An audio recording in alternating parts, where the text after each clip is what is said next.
How's it going, guys? It's Dean here. I'm presenting my final topic for the semester on corporate social responsibility.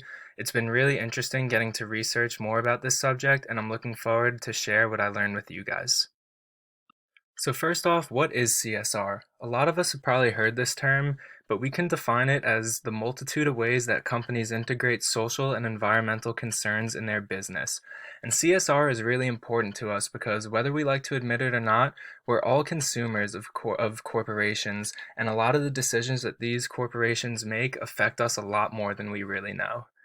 So, me personally, I've always had a very negative perception of corporations, and I always thought that they were greedy, they were in it for the money, and they will do whatever they can to maximize their profits. So as a result, I focused my research question on to what extent do companies actually follow or violate CSR, and how can we keep them more accountable in the future?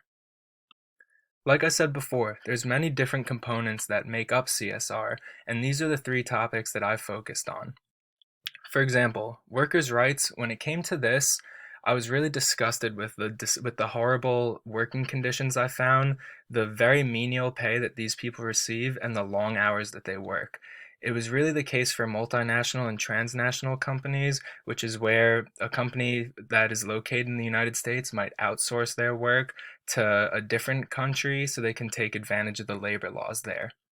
In regards to the environment, I've focused on oil spills, and especially in the case of ConocoPhillips, which is an oil company where they demolished all of the wildlife in the Bohai Bay, and they really messed up the ecosystem there and a lot of the actual people that are dependent on the body of water there. And I really wanted to look at these violations and see what we could do in the future and really just having laws to keep these people accountable. And I looked at Italy, where they take all of these issues and handle them at a local government level, which seems to have had a bigger effect than when we have these general laws as for a whole country. Um, in regards to corporations as entities, that's where they're able to bypass and take advantage of a lot of these laws. So if we start taking things on a local level on a case by case basis, that should definitely help in making this a lot more easy to deal with. So for my method, as we all know, we all conducted interviews. I did 4 interviews with business professionals. 2 of them were professors, and one was currently employed, and the other one is retired. All participants were male between 55 and 85 years old, and this was a really interesting process. And it led me to the discovery of a whole bunch of new information that I did not find in my research, and I wouldn't have been able to find anywhere else.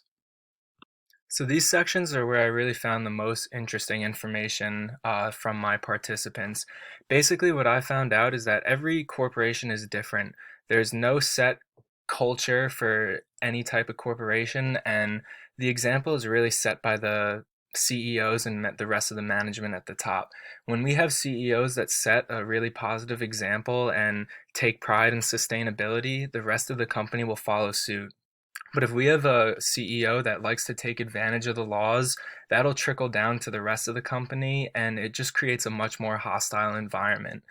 For example, one of my participants, in regards to the highly competitive environment, he would share his ideas with someone, and then they would go report it to the management at the top and not give him any credit. So he started just going straight to the top himself, and that led to a lot more. He ended up running the company actually at the end of all of that. And when we talk about deceptive tactics, there were a whole bunch of situations where not any of the participants that I personally interviewed did anything deceptive, but they had heard of things where people were stealing money from the company. They were fine with just putting waste in places that it didn't belong, and it really just led to a negative atmosphere, which is not what you want when it comes to a corporation. So in my findings, I did find a lot of the participants that I interviewed were very ethical. There was one really interesting situation where it showed both corporate responsibility and irresponsibility, where it was participant 4. He was working for a CPA firm and he noticed a discrepancy in the accounts receivable. So he ended up reporting this to his boss, and it turns out his boss called him the following day and told him, you know what, you were right about your client. Unfortunately, I have to tell you that upon finding out this information, the client committed suicide because of the actions he had done. And this led to participant 4. He did the right thing, but this was one of his favorite clients, and he felt very guilty for it. And regardless that he was praised for what he did, it turns out like the person who was stealing money from the company, he was trying to pay for his wife's medical bills because she was very sick, and participant four was very guilty about this, even though he did the right thing. So it's just a weird situation to be in. Um, and then I found that really at this point, everyone just wants honesty from these companies. No one wants to be caught lying and then have to try to explain their way out of something. If these companies make a mistake and they're upfront, then there's really, no foul, no harm, as they like to call it. But when they don't do this, there are a lot of times they're referred to as the villains of the business world, hence the picture of Darth Vader. And that's why corporations get a negative rap. And it's a shame because these companies that are doing all these dishonest things, they really hurt the reputation of the companies that are actually trying to be sustainable and do the right thing. So, in regards to my discussion, there are many ways that corporations adhere to and violate responsibility.